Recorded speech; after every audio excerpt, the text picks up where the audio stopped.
Les vertiges du succès. Lors de son arrivée dans la capitale à la fin des années 1980, Pierre Palmade, qui rencontre un franc succès dans le monde de la comédie, goûte avec délice à la notoriété.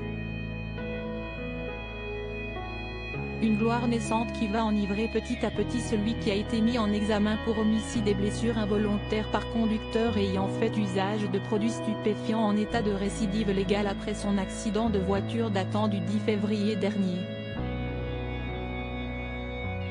Une notoriété qui serait pourtant montée à la tête du fidèle acolyte de Michel Larocque, comme l'imitateur Patrick Adler l'a rapporté dans un numéro de Ligne Rouge, diffusé sur BFM TV dans la soirée du lundi 24 avril, consacré au démon du comédien aujourd'hui dans le viseur de la justice.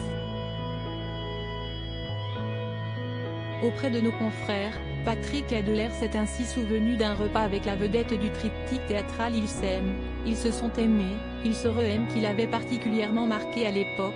Il m'invite au restaurant et à la fin je dis, je vais payer. Il me répond, non, non.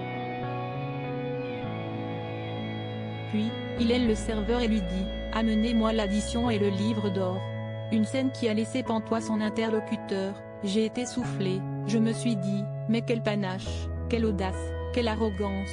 Avec du recul, l'imitateur n'a pourtant pas été plus étonné que ça de l'attitude de l'ancien compagnon de Patrick Juvet. Ça, c'est Pierre, une fois qu'il a la reconnaissance de ses pairs et des journalistes, il lui faut autre chose. En gros ça voulait dire, attention, je fais déjà partie des grands. Et d'ajouter, plein de sous-entendus, seulement, le succès, il faut savoir le gérer. Supérieur à Pierre Palmade, Muriel Robin, Michel Larocque, Véronique Sanson.